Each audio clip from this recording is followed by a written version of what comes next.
Hey everyone, and welcome to the third season of Unpacked, a podcast by Afar. I'm Aislinn, and as you can probably tell by this giant microphone in front of my face, I host the show. Every week on the podcast, we unpack a different tricky topic in travel, and this week is no exception. This is Unpacked.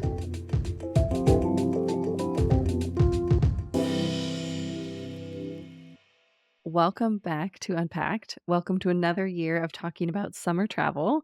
I'm really happy to have you all. And three of us are in the same room in Toronto, even though it doesn't look like that in the video. Well, I would love to kick it off with just a quick round of introductions. Could you just go around, say your full name and what you do? I'm in the top left, so I'll start. I'm Mark Elwood, and I write every month. Chloe and I work on the stories of giving you inspiration of where you should go every month. So sort of the little building blocks of what create the great house of this episode, hopefully. Yeah, I'll go next. Hi everyone, I'm Chloe. I'm the associate editor of Destinations, and I often work with Mark. But currently, I'm here with Ace and Tim in this beautiful Toronto loft. That's right. Yeah, I'm last, and I'm Tim Chester, deputy editor at Afar, predominantly working on destination inspiration. We met last year to talk about where to go, summer 2023. It was a bit of a crazy year. If you had a crystal ball, what do you think this summer 2024 is going to be like for travel? Last summer in the peak destination. So when we're talking about when we think summer, we think Italy, we think France. Hotels hit really record rates. Everyone I have spoken to in the last 6 weeks in those kind of places says, it's a little softer. And I think that sense that travel was getting frenzied and pricier and more and more and more. I think this summer, after the crazy weather in Europe last summer, which I think made some people think twice, I think you're going to see perhaps a little softening of the prices. Not a bargain, but you're not going to be quite so sticker shock. Anywhere in particular? I think if you look at Greece, the Greek bookings are really quite down. I think this is also a response. You know, if you were looking for a 5-star hotel in July and August in the peak med places, we're talking sort of Côte d'Azur, Mykonos, Capri, a room was starting to really coalesce around 2,000 euros a night for a room. Wow. And whether you can afford that or not, you don't think that's good value. And I think there is a little bit of blowback now that this is in some ways the hotel's own fault. Okay. How do you think the Paris Olympics will play into all of that? I've been to the last few Olympics to cover them, and it is an interesting experience to be there. And in a developed nation, the Olympics tend to drive out the people who live there. So London was a ghost town because everyone had been told, this will be terrifying, it'll be awful, the traffic will be terrible. Of course it was wonderful, but I suspect Paris will follow a same model where all the Parisians will scarper and then they'll be like, dang, we should have stuck around. And I think you'll see some last minute bargain because I think Paris will be quieter than you think. Yeah, I remember it was interesting when the London Olympics happened. In the build-up, everybody was very cynical. It was costing too much. It's going to be a disaster. And then the day it started, the national mood just switched. And everyone was happy, talking to each other on the tube, saying hello. For a month, Disconcerting, right? Yeah. Disconcerting, where you're like, You do it for a few weeks, and then it's business as usual. Yeah. I wouldn't necessarily go somewhere for the Olympics, but having lived through a city that has had it, I think it's a great thing to experience. Yeah, reason to go. Well, Tim, Chloe, what are your predictions for this summer in travel?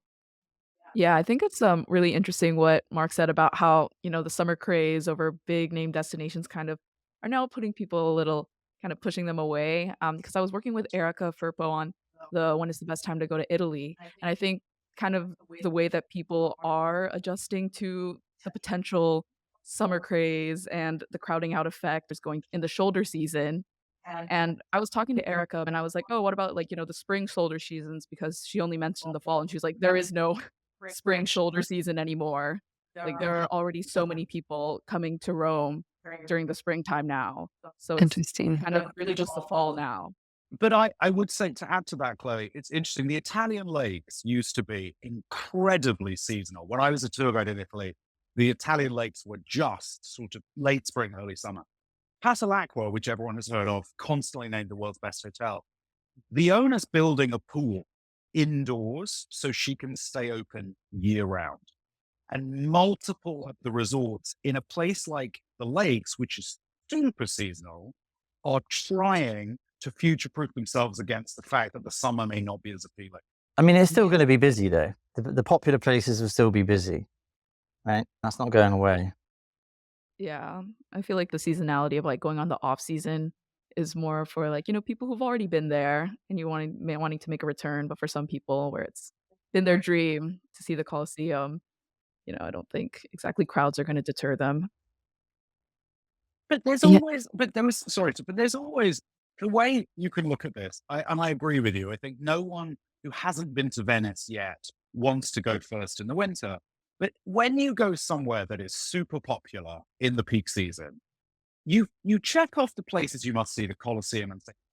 But there's always a neighborhood that's a little quieter. There's the Mhm. Cannareggios in Venice. There's Dossodoros in Venice. You can go to Monti in Rome, and it will be quieter, and you will be able to get that moment. So I'd never want to scold people for having the temerity to go in peak season, because there is a way to still have a great time. You're not doing something wrong if you want to go to Rome in July. You just have to pivot a little and go Mhm. left when everyone else goes right.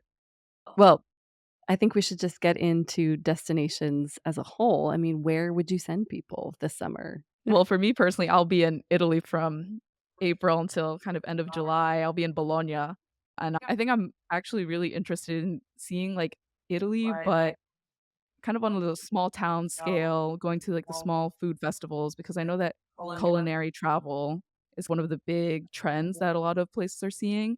People who are interested in food and going to travel for food, especially since it's a way to connect with the culture, and then seeing that American Delta are releasing routes from the US to Naples.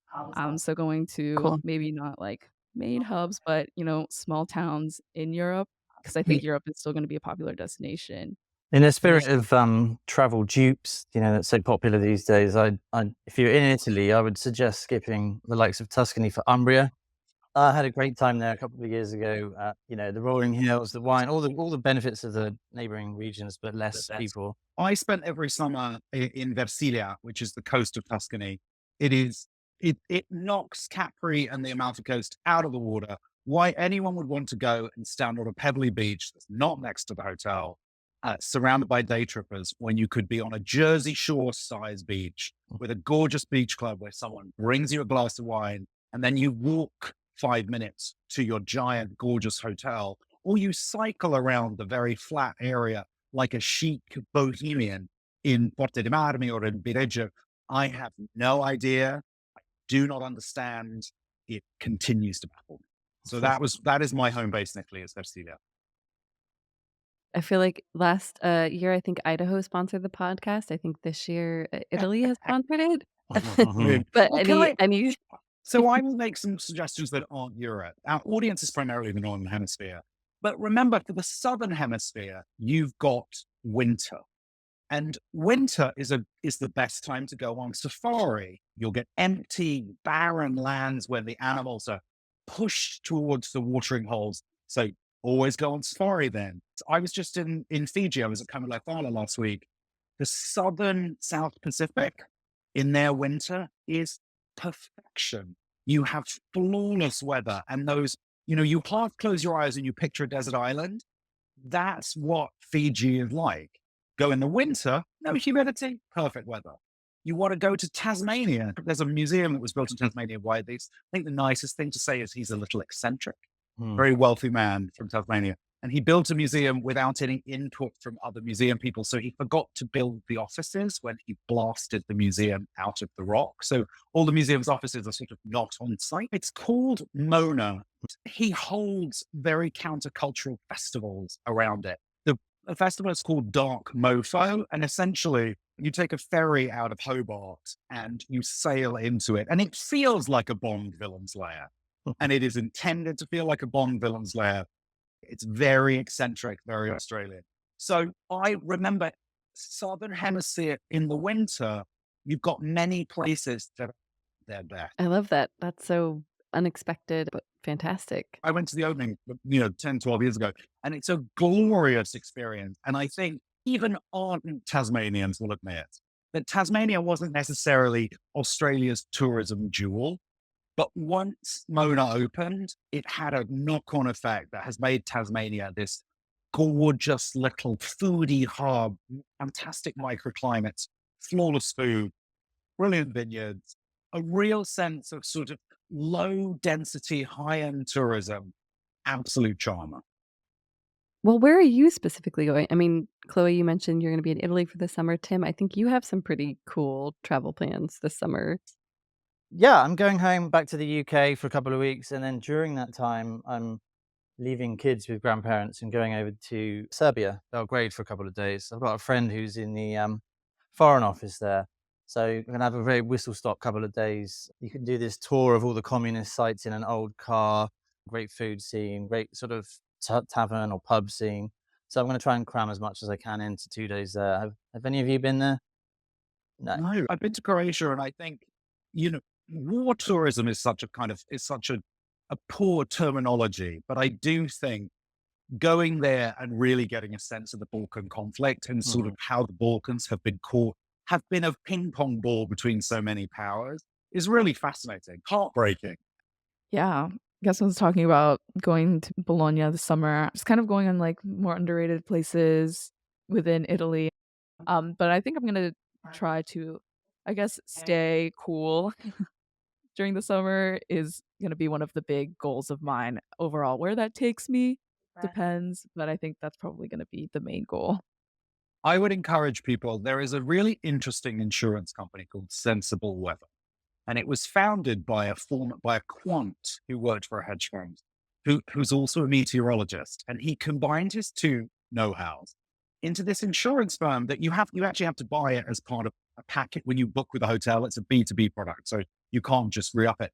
But he's long offered these guarantees that if you go skiing and it rains, you get a text saying, "Here's your money back." He has just introduced an anti-sun policy where there will be certain hotels in the Mediterranean who've partnered with him that if it gets too hot, you get your money back. How do they define too hot? Because that means that's a different thing to different people. There will be different criteria according to different destinations because all of the policies that he works on are very much, he uses algorithms to customize them for the different hotel partners. However, there isn't too much small print when you work with them. You read the details, you know the deal, and the moment those criteria are met, you get a proactive text message that goes, "Don't worry, you're not going to pay for this day. Here's your money back."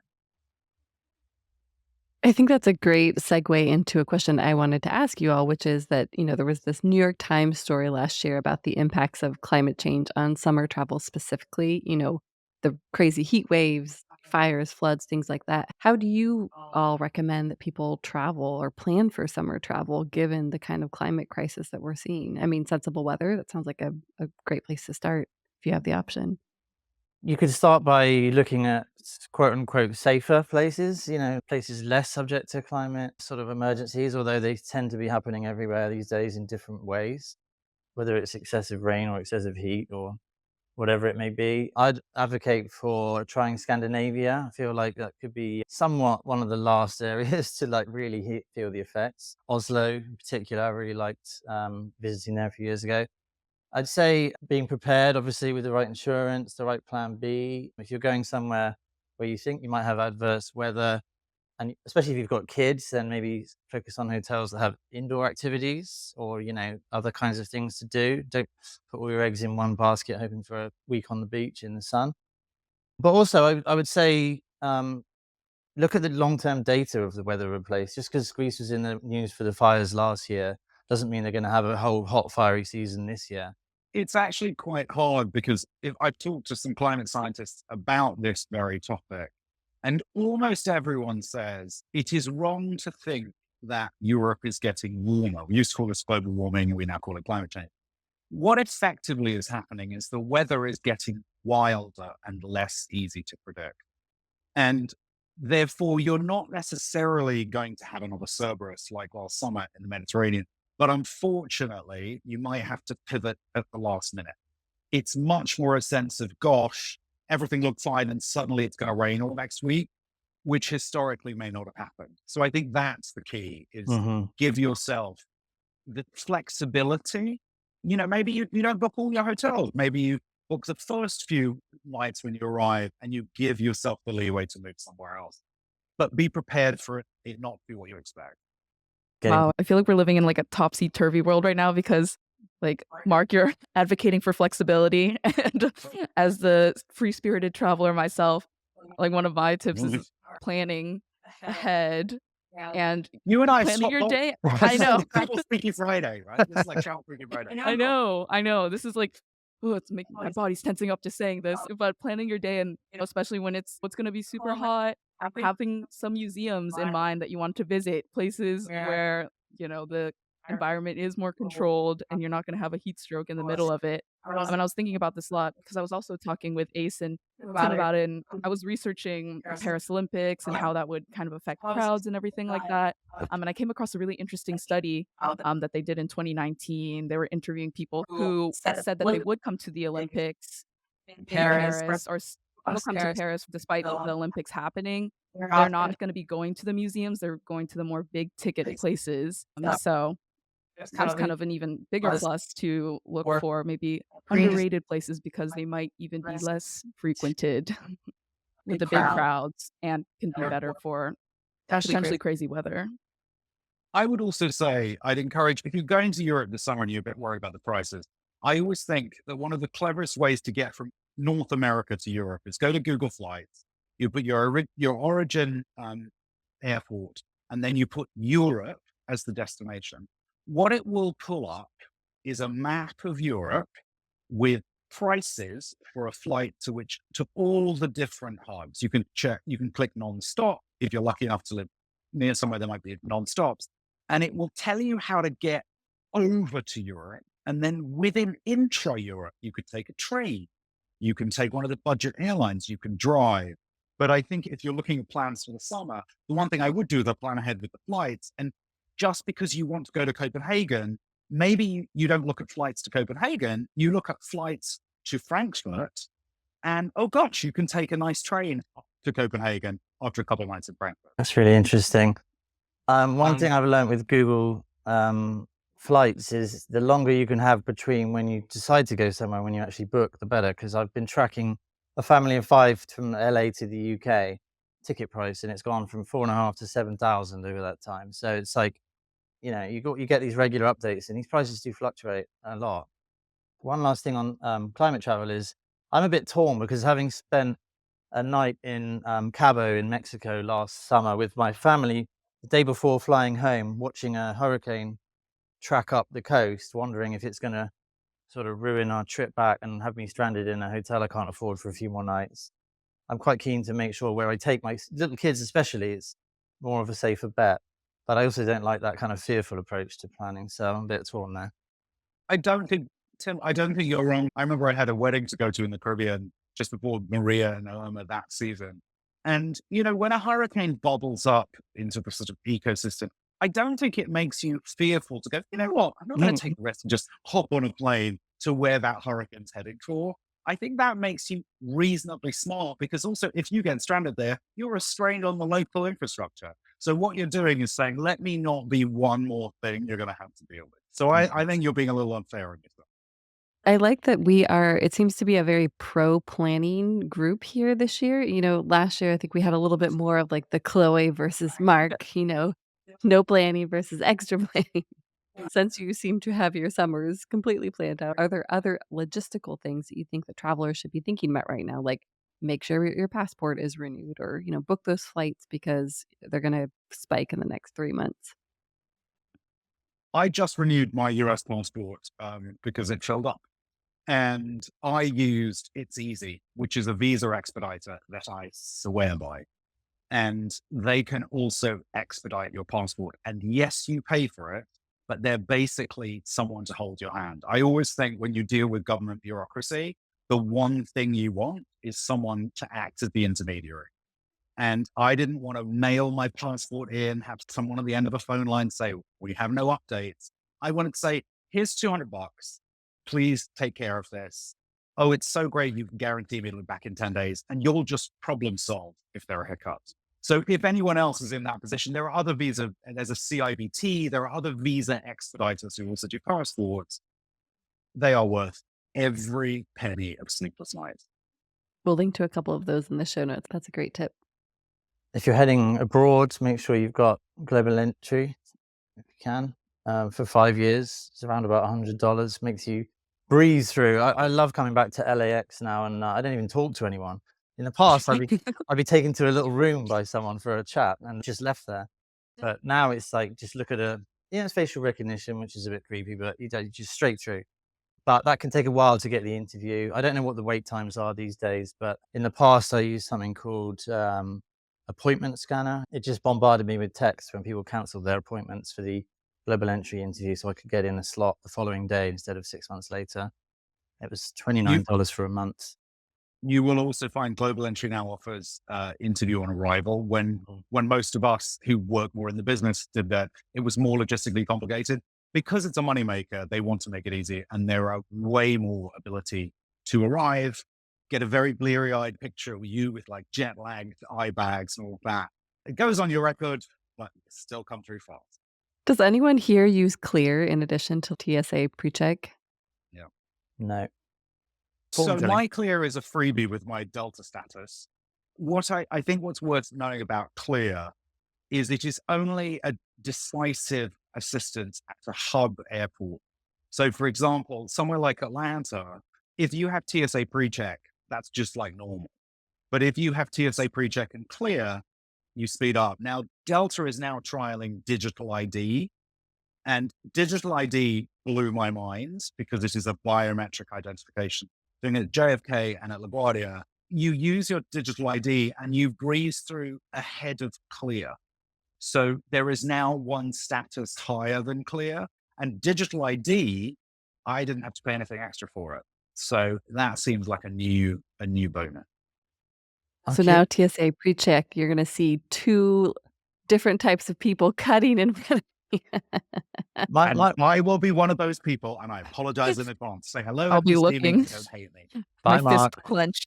Mark, I'm curious. Do you play the points and miles game, and is there any tips for that in the summer travel space? I do play the points and miles game, but not in the way I think you know how there are professional soccer players and then there are hobbyists, or there's champion tennis players and then people who bash it around at the beach. I'm definitely the bash it around at the beach person, because honestly, life is too short to spend that long worrying about points and miles. I always think that the simplest thing to do is to remember that the airline miles are kind of worthless, and they're deliberately making them hard to spend. The credit card miles are like stem cell points. The Amex points, the Chase Ultimate Rewards, they're really valuable because you can transfer them into any program whenever you need to, often with bonuses. So you'll get 25% extra value just for doing it then. And get an expert to book it for you. There's a company, I use Award Magic, but there are a lot of them. And you can find them on any of the points obsessive sites and Twitter feeds. I love David Miles' talk. He has very good recommendations. And you say, here's $150. Here are all my points. Get me the best deal you can. And I've had remarkable success, because essentially what they do, they say, okay, you've got 1 million Amex points. We're going to transfer them to Singapore Airlines via Fiji Airways for your Virgin ticket. And it'll be 25 miles and a cup of coffee. And you're like, oh, okay. And then you look and you see that same ticket on Virgin Direct is like 400,000 miles. It's such a smart business idea, because I think, most of us collect these points, but I don't want to be that person, but I do want to maximize my points. So that's a really brilliant idea. Well, I'd love to move us back to events. We talked about the Paris Olympics, some of the pros and cons of traveling for that. Anyone want to add anything else? One thought I had about Paris for the Olympics is, if you're going, extend your time afterwards, or go just afterwards. You get all the benefit of the new infrastructure and the investment, but people have moved on. And the first Olympics that I covered as a journalist was Sochi. And I arrived a couple of days before the Olympics because I was there for the whole time. And what I learned was that Olympic pros are like, no one does week one. Because week one is when it heats. Week one is when all the wrinkles are being ironed out. You don't want to be there for the opening ceremony. You want to be there for the finals and the closing ceremony. That's what the vets Olympic travel always plan on doing. They do not arrive before the Olympics start. They arrive once everything is underway. Love it.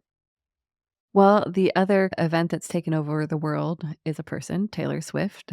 Mhm. We've seen how she's changed local economies. Any Swifties here? Do you have tips for kind of handling this type of travel? I know you're not going to see the city, you're going to see the event or the person. Well, my sister is a big Swiftie. I think she was, like, in the 0.1% on Spotify top Taylor Swift listeners, which Mhm. I think is a crazy feat in itself. I think she's just, like, having it on repeat nonstop, and she's traveling to Miami to see Taylor Swift, and I think that's kind of what you mentioned is, like, you are traveling for a person, and especially with an event as big as Taylor Swift, I would kind of make that the main thing, and if you wanted to do any destination-specific stuff, anticipate staying before or after because during is gonna be really full. And I've definitely traveled for concerts. I've traveled internationally for different musical events, and I think it's really helped coming, like, a day earlier, and definitely don't go day of and having your bearings there, and also taking into account venues. They have, like, different, policies about bringing things in and making sure that you understand, like, the layout of the transportation. Because I think a lot of people, they're just like, "Oh, yeah, we're just gonna get there, and then that night we're gonna go to the concert." And then just realize that maybe you do need to prepare a little bit. See, I have a friend who went to Brazil to see Taylor Swift, and she was due to see the concert that was cancelled because of the weather and because of the poor woman who died. And I think exactly as Chloe said, you need to build in buffers, just like a cruise ship. The concert doesn't wait for you if your flight's delayed the same day. So you need to arrive the day before. And I would also say build in a day in the back end because my friend was fortunate. She was there for a few days and she's like, great, my boyfriend and I will just go the next day. If they'd been flying out the next day, they'd have just gotten refunds on their tickets and the trip would have been a bit of a bust. Chloe, was it you telling me that some people are traveling to just be in the same city that she's playing in without a ticket, just to soak up the atmosphere like we would with a sporting event? I'd never heard of that before. I think that might have been someone else. Maybe you dreamt it, Tim, No, or it's someone gonna be the next trend. I'd love to hear if anyone is listening and is doing that. I'd be really curious if you've decided the tickets are too expensive, but you sort of want Taylor osmosis. Is that something? Because I can imagine I feel stupid that I didn't get tickets for Taylor Swift, not because I'm a particular super Swifty. I love Taylor Swift. She's great. But because it feels like a cultural moment. I think it's very rare that anything pop culture has quite the power that Taylor Swift does right now. I do feel like I'm missing out on something cultural. Being in the Bay Area, I really saw the impact. One night we were driving down the highway or getting close to the highway, and there was just a line of hundreds of people all dressed up like sequins, full Swifty uniform, and they were waiting for a bus to take them down south. But this bar had organized an event, and so you could actually go participate in this, dress up, and not actually go to the concert. So I think there actually is possibly Mhm. an argument for this. It's Yeah. kind of That's lovely. great. There are worse things. I think of all the things to take over the world, Taylor Swift is a very benign cultural dictator. Yeah, depending on who she says we should vote for, because we've got to follow that. Yeah, I think, I mean, just seeing the impact of her in the Super Bowl and how everybody just all of a sudden getting into football, Mm. I'd be not surprised if there was a significant amount of people who were traveling to places just for the Swiftie atmosphere. I've often advocated against going places where there's a big event on, like New Orleans at Mardi Gras or that sort of thing, because it's not the place at its usual self. But this is sort of a place celebrating, isn't it, for various reasons? And it's quite a joyful way to travel, be part of that, even if you're just an observer. Yeah. Well, and I think that a lot of the things that we are talking about in terms of not wanting to do kind of event travel is the lines, the kind of logistics of getting there. But there is something really incredible about being in a city or being in a place when everyone is kind of sharing in one particular moment. So I think it's just about the getting there and the dealing with the ins and outs of it. It's not about the event itself necessarily, right? Because Mardi Gras is amazing. Yeah. I didn't get a ticket to the London Olympics because I assumed it wasn't worth it. And I've lived in America not beyond 30 years, but I went back to London to be there. And it was wonderful. What about any kind of new offerings, new flights, new options for people who are looking for summer travel? I'm about to book the JetBlue flight from New York to Edinburgh. I think that's a game changer. I love that JetBlue is doing that. I will use my nice little Mint certificates and get the comfy seats. I think that's a really, really lovely thing. The Scottish countryside in the summer is horrific. I spent a lot of my childhood there. It is full of midges and you will get eaten alive. But the cities are absolutely fine. And Edinburgh in August as well. They've got multiple festivals happening, books, comedy, drama. Like, it's, again, really comes alive in August, especially. And I will say, the one thing I will say to everyone, if you haven't bought air tags to put in your bags before the summer travel season, or any off-brand, I'm sure you can get like dollar store air tags now. Please, please buy them. They are game changers for your anxiety if you have to check a bag, or frankly, you take a screen grab and email the lost property people and say, my bag is here. I can see it. And it will transform the challenges. Did you have one of those, Aislinn, when your bag was? No, I did not, and I was just like, I am a bad traveler. I am going to buy an AirTag this week before I send my luggage back home because I did lose it, and I had no clothes for 2.5 days, and I'm lucky that I was staying in the same hotel. I'm not moving around, Canada, and so they were able to send my suitcase to me, but if I had been, in Europe and you're moving around, you're not gonna see that suitcase. You know, I wanted to ask 2 more questions. We didn't talk much about either domestic travel, so, like, maybe we're talking about kind of American travelers, North America, or cruise travel. Do you guys have any suggestions or things that you're excited about in either of those categories? I'm going on a cruise in the summer. I'm going on a one-star cruise in French Polynesia. I love French Polynesia. Please avoid Bora Bora. It is honeymoon factory hell. Everything else about French Polynesia. And the Olympics are taking place partly in French Polynesia because, of course, if you need to surf, can't do that in Paris. You can do it on Tahiti, which is the lovely little bit of the main island, which no one bothers going to. And to me is my favorite bit of French Polynesia. Domestically, I would advocate for San Diego. Talk about climate, like pretty reliable there. Probably famous last words for this year, but beautiful weather. I really love kayaking among the sea caves and the leopard sharks in the La Jolla area. It's also design capital, sharing that title with Tijuana. So both cities across the border are design capital for the year. Events happening and architecture to the sea and that sort of stuff. So that would be my pick if you want to stay close to home. What about traveling for something like Comic-Con? Aren't you doing that, Mark?